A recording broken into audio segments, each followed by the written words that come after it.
사도행전 24장 17절 말씀부터 25장 3절까지. 자, 지금 현재 상황이요.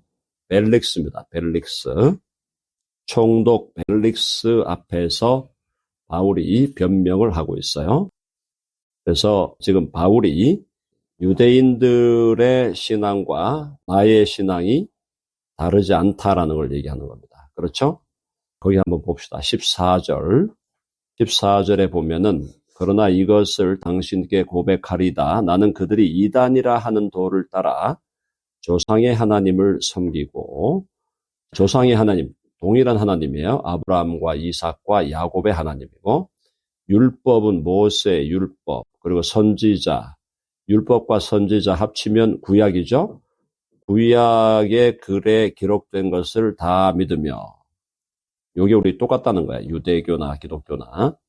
자, 그 다음에 15절에 보니까 그들이 기다리는 바 하나님께 향한 소망을 나도 가졌으니, 부활의 소망이죠. 곧 의인과 악인의 부활이 있으리라 함이니이다. 자, 이렇게 보면은 내가 믿고 있는 신앙하고 유대인들이 믿고 있는 신앙이 별반 다르지 않다라는 얘기를 하면서 결국은 다른 점은 예수 그리스도를 메시아로 보는 거, 이거 하나가 다른 거다라고 얘기하는 겁니다. 자, 거기 또 16절 보면 이것으로 말미암아 나도 하나님과 사람에 대하여 항상 양심에 거리낌이 없기를 힘쓰나이다. 양심을 따라서 살아가고 있다.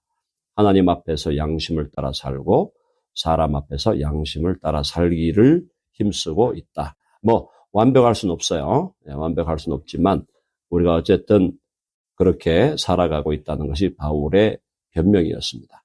자, 그 다음에 이제 바울이 또 다른 변명을 하는데요. 17절 보면은 여러 해 만에 바울이 이제 예수님을 믿고 나서 여러 곳을 다니고 나서 이제 내가 내 민족을 구제할 것과, 이게 이제 예루살렘으로 왔다는 거야. 내 민족, 유대 민족을 구제하기 위한 구제 헌금을 가지고 오는 거죠. 그리고 제물을 가지고 왔어요. 와서 드리는 중에 내가 결례를 행하였고, 결례 행한 거 기억나시죠?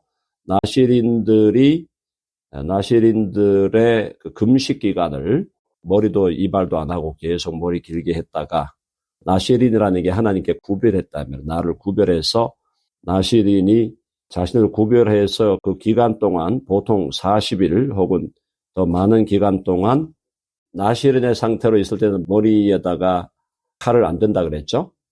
그리고 금식하고, 자, 그런 상황이 있던 사람이 결례라는 것은 이제 그걸 풀어내는 거예요. 이제 거기서 풀어지는 정결 예식을 바울이 행했습니다. 그렇죠? 결례를 행하였고 모임도 없고 소동도 없이 성전에 있는 것을 그들이 보았나이다. 내가 무슨 소동을 일으킨 것도 아니고 사람을 모아가지고 뭐 이렇게 저렇게 무슨 이렇게 한 것도 아니고 나는 조용하게 있었다 이 말이에요. 바울이. 그들이 보았나이다. 그러나, 그러니까 지금 바울은 아무런 내가 죄가 없다 이걸 얘기하는 거고요.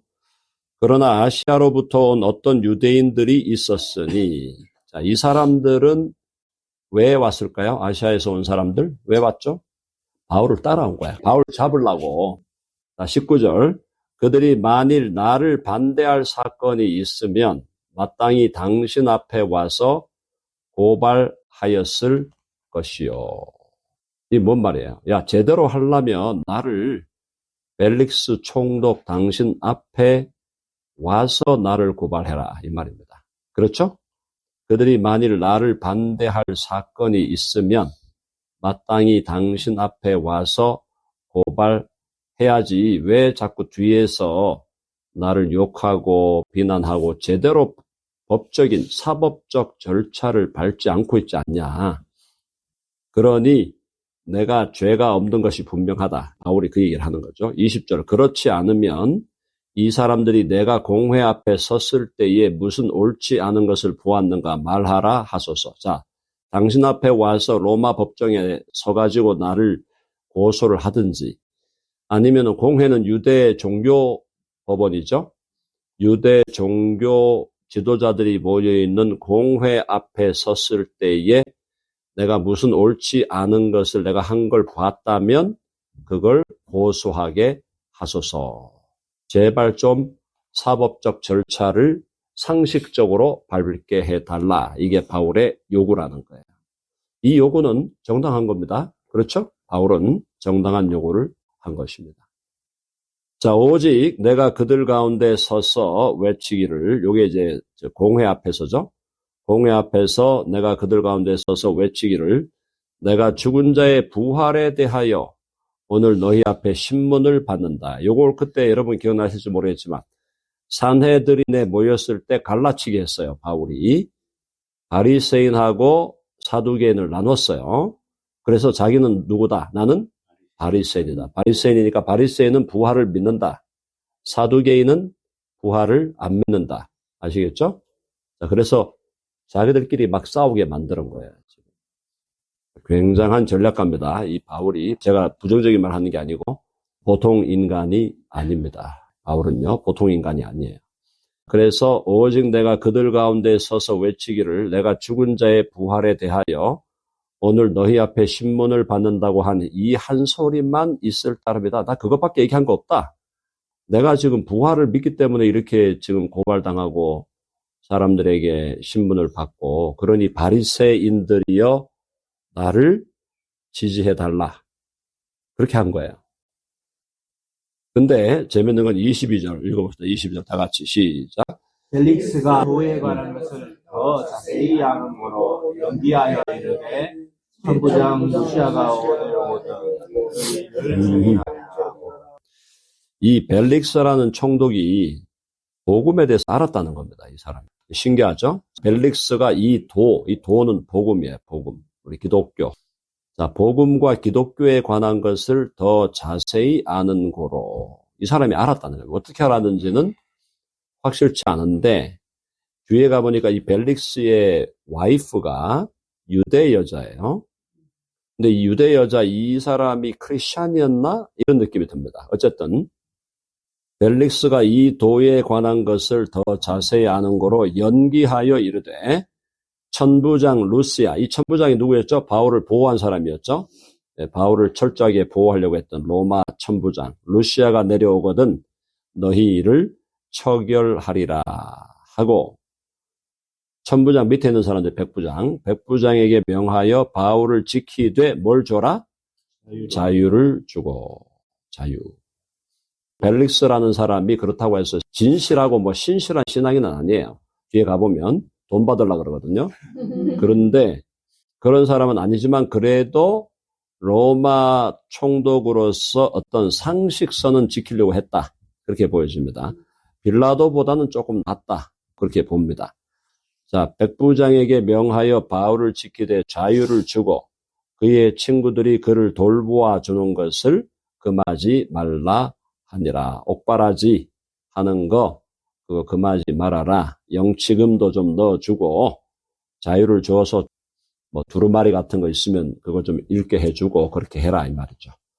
바울에게 선처를 하라고 벨릭스가 명령을 하였습니다.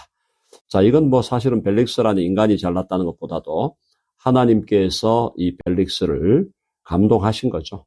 그래서 벨릭스에게 하나님께서 벨릭스를 통하여 그래도 상식적인 대우를 바울이 받게 하는 것입니다. 자, 24절. 수일이 지났어요. 수일 후에 벨릭스가 그 안에 유대 여자 드루실라라는 유대 여자예요. 근데 이 드루실라는 내가 볼 때 믿은 것 같아, 이 사람은. 드루실라와 함께 왔어요, 둘이가요. 뭐 와이프가 올 거 뭐 있습니까? 이 상황에서. 생각해 보세요. 이 와이프가 이 상황에서 올 게 뭐가 있어요? 궁금한 거야. 그죠? 궁금한 거야. 그래서 함께 와서 바울을 불러 그리스도 예수 믿는 도를 듣거늘. 복음을 들은 거예요, 복음을. 근데 주관심은 이 아내, 이분에게 있는 거예요, 지금. 벨릭스는 관심이 없어. 벨릭스 뒤에 가보면 돈 달라는 거예요. 자, 그래서 25절요. 다 같이 시작. 바울이 의와 절제와 장차 오는 심판을 강론하니 벨릭스가 두려워하여 대답하되 지금은 가라. 내가 너를 보리라. 자, 여기서 뒤에 이 두루실라에 대한 이야기가 더 나오진 않기 때문에 추측을 하는 겁니다. 그러니까 벨릭스와 두루실라가 함께 왔다는 것이 일단은 와이프, 이 두루실라, 그 아내가 관심이 있었다는 게 분명하고요. 그 다음에 바울이 복음을 전하는데 25절에 보니까 바울이 의와 절제와 장차 오는 심판. 이게 참 굉장한 얘기. 자, 여기서 의라는 것은 우리가 의롭게 되는 거, 하나님의 의를 얘기하는 거예요. 그러니까 이 의는 누구예요? 예수 그리스도를 믿음으로 의롭다함을 얻으라 이겁니다. 맞죠? 이신칭 의를 얘기하는 거예요. 이 의는. 예수 그리스도를 믿음으로 죄사함을 받고 하나님 앞에서 의롭다함을 얻으라라는 것이 첫 번째. 절제는 뭘까요? 절제는 성령의 열매니까 삶에 대해서 얘기한 거야. 그렇죠? 자, 처음에 의는 예수 믿음으로 구원받아라. 그 다음에 절제는 뭐예요? 성화 과정에서 어떻게 살아라. 그렇죠? 이 절제라는 것은 사실은요, 여기 뭐가 포함되는 거냐 하면은 제자도가 포함되는 거야. 자기를 부인하고 자기 십자가를 지고 사는 삶이에요. 그렇죠? 그게 절제하는 삶이에요. 자, 왜 우리가 절제하는가? 우리 크리스찬이 이 땅에 살기 위해서 절제해야 될 게 많죠? 자, 예를 들어 봅시다. 예수 믿는 사람이 주식에 투자하는 거 죄 아닙니다. 죄 아니에요. 그래도 저는 하지 않습니다. 직접적으로 주식 따라가면서 지금 저기 어떻게 올라갔다 내려갔다 올라갔다 내려갔다. 그거 할 시간도 없고 그거 할 의욕도 없고 그거 할 관심도 없어요. 근데 놀랍게도 이런 얘기 참 죄송한 얘기죠. 30, 40대 목회자들 중에 90%가 주식을 하고 있어요. 시대가 많이 달라졌습니다. 그리고 요즘에 한국에서 교인 1000명만 돼도 목회자들이 모여서 골프 치러 갑니다. 캐디 다 데리고. 한국에서 그렇게 하다 보면 예수 믿지 않는 사람들이 목회자들을 다 어떻게 보겠습니까? 그런 것들이 한두 가지가 아니에요. 예수님을 믿기 때문에 우리가 절제해야 될 것이 엄청나게 많습니다. 그렇죠? 그게 다 자기를 부인하고 자기 십자가를 지고 가는 삶이에요. 그래서 예수 믿음으로 의롭다함을 받고 그리고 절제하는 삶을 살고 그다음 마지막이 뭐죠? 종말론이죠. 장차 오는 심판을 강론했다. 심판에서 뭘 강론했을까요? 예수 믿음으로 구원받지 못한 자는 마귀와 함께 영원한 불못에 들어갈 것이다. 그걸 얘기한 거야. 그러니까 이 벨릭스가 찔리는 거죠, 지금. 벨릭스는 믿음으로 들어온 사람이 아니에요, 이 사람은 아직. 그러나 어쨌든 상식선에서 바울을 대우하려고 하는 거예요. 바울이 로마 시민이고 또 가만히 보니까 바울이 뭐 특별하게 죄 지은 게 없고 그러니 이 사람을 일단은 제대로 대접하자. 그런데 보세요. 거기 25절. 벨릭스가 두려워하여 이렇게 돼 있잖아. 두려워했다는 것은 충격을 받은 거죠. 복음으로 충격을 받았지만은 이걸 100% 수용을 안 하는 거예요. 자, 대답하되 지금은 가라. 지금은 가라. 무슨 말이야? 지금 내가 좀 머리 좀 아프다. 머리 좀 아프니까 지금은 가라. 내가 틈이 있으면 너를 부르리라. 혹시 조금 더 시간 나면 한번 부를 테니까 다시 와라. 저는 이때 이 아내분은요, 믿었을 것이라고 보여져요. 그렇게 그냥 추측을 해봅니다. 자, 그 다음에 26절, 벨릭스의 마음이 어디 있었냐. 동시에 또 바울에게서 돈을 받을까 바라는 거로 더 자주 불러 같이 이야기하더라. 주여. 네, 특별실에 불러서 바울에게서 돈을 받을까 바라는 거로 더 자주 불러 같이 이야기하더라. 바울이 돈이 좀 있어 보였겠죠. 그렇죠? 여기 앞에 보면은 바울이 뭐라 그랬어? 내가 17절에 내 민족을 구제할 것과 재물을 가지고 왔다. 이 친구가 돈은 좀 있는 모양이다. 로마 시민에다가 좀 있는 모양이니까 잘 구스르면은 돈 좀 나오겠다. 네, 그렇게 해서 자주 불러서 대화를 하면서 바울을 살살 이렇게 하려고 했어요. 자, 27절. 이태가 지난 후 보르기오 베스도가 벨릭스의 소임을 이어받으니, 베스도라는 사람이 이제 그 다음 총독이 된 거예요. 그렇죠? 베스도가 벨릭스의 소임을 이어받으니 벨릭스가 유대인의 마음을 얻고자 하여 돈을 못 받은 거야, 쉽게 말하면. 바울이 돈을 왜 주겠습니까? 그죠? 그러니까 돈을 못 받았어. 그러니까 벨릭스가 이 유대인은 지금 바울을 공격하는 사람들이거든. 그러니까 그 사람들의 마음을 얻고자 하여 바울을 구류하여 두니라.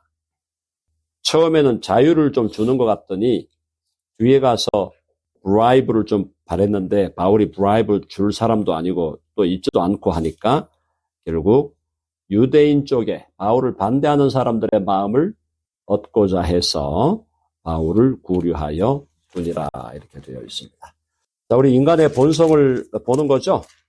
이 사람이 특별히 나쁜 거 아니죠. 웬만한 자리에 올라가면 다 이런 욕심을 부리는 게 인간의 성정이다. 25장 갑시다. 자, 베스도가 부임한 지 3일 후입니다. 누가가 사도행전을 기록한 누가가 그 시대의 의사로서 사실은 굉장한 역할을 했잖아요. 근데 누가가 사도행전을 쓰는 거 보면 굉장히 디테일이 강한 사람이에요. 이 지금 날짜 얘기하는 거 보세요. 3일 후, 또 뭐 며칠, 수일 후. 여기 24장 1절 보세요. 24장 1절. 24장 1절에 보면 닷새 후. 야, 이렇게 디테일하게 누가가 쓰고 있다는 거예요. 참 엄청난 우리 믿음의 훌륭한 선배였습니다. 자, 이 3일 후에 가이사랴에서 예루살렘으로 이제 올라가니 베스도가 이제 총독으로 예루살렘으로 간 거죠. 대제사장들과 유대인 중 높은 사람들이 바울을 고소할세. 자, 지금 베스도가 먼저 예루살렘으로 갔고 지금 바울은 가이사랴에 있는 상황이죠. 상황에서 대제사장들과 유대인 중 높은 사람들, 고관 대작들이 바울을 고소합니다. 사랑하는 여러분, 바울은 정말 고소도 얼마나 많이 당했나요? 그런 거 보면 믿음이 아니고는 이길 수 없는 삶을 사신 거예요. 고소를 당해본 경험이 저도 아직은 없어요. 없는데 고소 당해보신 분들 얘기 들어보면 그렇게 신경이 쓰이고 스트레스를 받는다 하는데, 자, 높은 사람들이 바울을 고소할세 베스도가 호의로 바울을 예루살렘으로 옮기기를 청하니 이는 길에 매복하였다가 그를 죽이고자 하며더라. 그러니까 유대인들이 베스도에게 이런 상황에서 이제 브라이브를 줄 수가 있겠죠. 베스도에게 돈을 좀 주면서 바울을 예루살렘으로 옮겨오게 해 주십시오. 그래놓고 이 사람들의 속마음은 중간에 죽이려고 하는 거죠. 이는 길에 매복하였다가 그를 죽이고자 하며더라. 바울을 죽이려고 몇 명이 결단을 했다고? 40명. 40명의 자객단이 만들어졌어요. 인간적으로 여러분 살 수 있겠습니까, 지금? 40명이 결단해갖고 자기를 죽인다고 달려들고 있지. 온갖 그 시대의 종교 지도자들이 계속 자기를 고소하고 있지. 그리고 총독 앞에 서야 되지. 바울이 제정신으로 살 수 있는 상황이 저는 아니라고 봅니다. 인간적으로 볼 때는. 근데 그렇게 살았던 것은 오로지 뭐예요? 오로지 뭐 때문에? 복음과 믿음 때문에. 그래서 바울은 육신적으로도 고난을 최고로 당했고 육신적으로도 이 정신적으로도 고난을 너무너무 당한 것 같아요. 당하는 데다가 바울이 제가 말씀드렸죠. 바울이 장애인이었어요.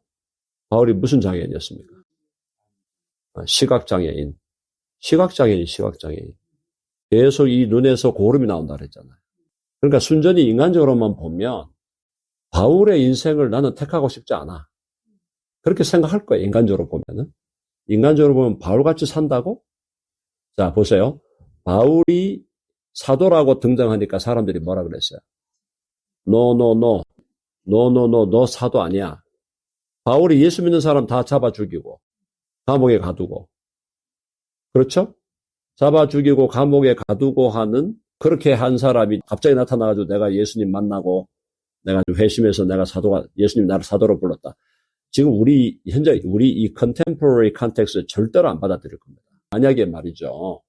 지금 이 시대에 예수 믿는 사람을 막 가다 죽이고, 실제로 지금 감옥에 가두게 했는데, 그 사람이 갑자기 나타나가지고 내가 하나님을 만나가지고 내가 지금 사도가 됐다. 정말 받아들이기 어려울 거예요. 이때는 더 하죠. 이때는 왜냐하면 사도들이 다 살아있잖아요. 예수님하고 3년을 같이 살았던 사도들이 다 살아있잖아, 지금. 살아있는 상태에서 이 사람이 내가 사도라 그러고 등장하니까 베드로나 요한 같은 사람도 처음에는 받아들이기가 힘들었어요. 그죠? 이걸 받아들여야 되나 안 받아들여야 되나. 그런데 점검을 해보니까 복음은 똑같아. 오케이, 복음은 같은데 그럼 이 사람이 사도라는 걸 우리가 받아들여야 되나? 받아들이기 굉장히 힘든데 결국 그걸 바울을 사도로 받아들이게 했던 가장 큰 역할을 한 사람이 바나바. 바나바는 사도들에게 존경을 받는 사람이었어요. 그래서 이 바나바가 바울을 강력하게 추천하면서 이 사람은 정말 사도로 주님이 부른 사람이다. 그렇죠? 근데 온데 가는 데마다 비켜 들고 오는 사람들이 있는 거예요. 계속 비켜 들면서 바울은 사도가 아니다. 계속 따라다녔어요. 그리고 유대인들도 따라다니고 또 자객단이 따라다니고. 자, 바울의 삶의 현실을 그대로 분석을 하면 바울의 삶을 내가 선택하겠다? 선택하기 쉽지 않습니다. 10이면 9이 선택 안 할 거고 100이면 90명이 선택을 안 할 거예요. 그렇게 어려운 삶인데 바울이 이렇게 이 삶을 살아낸 것은 오로지 복음에 대한 확신, 그리스도께서 자신에게 주신 사명에 대한 확신. 자, 우리도 각자의 삶에 갖고 있는 십자가가 있고 고난이 있잖아요. 십자가가 있고 지금 십자가 중에 뭐 남편 문제들도 있고 또 가정의 문제들도 있고 또 자녀 문제들도 있고 그죠? 여러 가지 우리가 지금 지고 가는 십자가들이 있는데 그런 십자가에도 불구하고 우리가 주님이 가라고 하는 길을 갈 수 있게 되는 것은 오직 예수 그리스도에 대한 믿음, 복음에 대한 확신, 그리고 우리에게 주신 사명에 대한 확신을 가질 때 우리는 모든 삶의 어려움을 이기며 승리할 수 있는 줄로 믿습니다. 네. 아멘 하시죠? 네. 오케이. 자, 여기까지 25장 3절까지만 오늘 말씀을 마쳤습니다.